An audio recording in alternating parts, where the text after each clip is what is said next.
තෙරුවන් සරණයි. විශේෂයෙන්ම අපි අද ඇමරිකානු තානාපති කාර්යාලය ලිපියක් බාර දුන්නා. අපේ සංවිධාන කීපයක් මේ අවස්ථාව නියෝජනය කරනවා. විශේෂයෙන් ප්‍රශ්නය තමයි ලෝකයේ ත්‍රස්තවාදයක් තියෙනකොට ඒ කියන්නේ ත්‍රස්තවාදයේ නිමාවටපත් කරන්න යම් වැඩපිළිවෙලක් කරනකොට ඒකට සහයෝගය දීමේ කටයුත්ත කාර්යභාරය නිසි ආකාරයෙන් සිද්ධ වෙන්නට ඕනේ.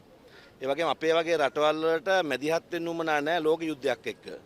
අපි මධ්‍යස්ථ තැනක තමයි අපි ඉන්න ඕනේ. නමුත් පහුගිය දවසකදී ගාසාවට ගියා ලංකාවෙන් කාන්තාවක්. මේ කාන්තාව අරගෙන ගියා කොඩියක්. ඒ කොඩිය නියෝජනය කරන්නේ අපි. සිංහල අපි ශ්‍රී ලාංකිකයෝ නියෝජනය කරන කොඩියක්.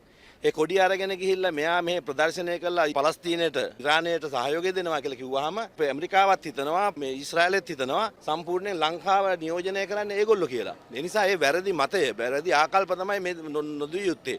මොකද ඒ නිසා අපි කියන්නේ මේ රටේ යම් නියෝජනය කරන පිරිසක් ඉන්නවා නම් ඒගොල්ලෝ පෞද්ගලිකව ගිහිල්ලා ඒගොල්ලොත් එක්ක සාකච්ඡා කරගත්තට අපිට ප්‍රශ්නයක් නැහැ. හැබැයි ශ්‍රී ලාංකිකයෝ ආන්දල ඉවරලා මේ කරන එක බරපතල වැරද්දක්. ඒ නිසා අපි ඒගොල්ලන්ට කියනවා ලෝකේ තියෙන ප්‍රශ්න ලංකාවට ගෙනලා ලංකාවේ ප්‍රශ්න ඇති කරන්න සූදානම් වෙන්න එපා. ඒ නිසා තමයි අපි අද ලිපියක් බාර දුන්නා. අපි මේකට කිසිම සම්බන්ධතාවයක් නැහැ. මේ කරන්නේ ලෝක ත්‍රස්තවාදයන් නිමාවටපත් කරන එක.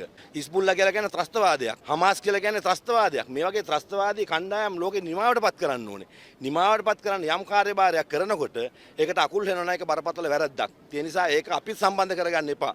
ඒ නිසා ඕගොල්ලන්ගේ ප්‍රශ්නයක් තියෙනවා නම් මෙහි නියෝජනය කරන කවුරු හරි ත්‍රස්තවාදී සංවිධානයක් තියෙනවා නම් ඒ ත්‍රස්තවාදීන් එක්ක එහෙට යන්න. මෙහි ඉඳලා ඒව කරන්න එපා කියන කාරණාව තමයි අපි පැහැදිලි කරන්නේ. මොකද අපි මේවට ආදන්න එපා කියන එක.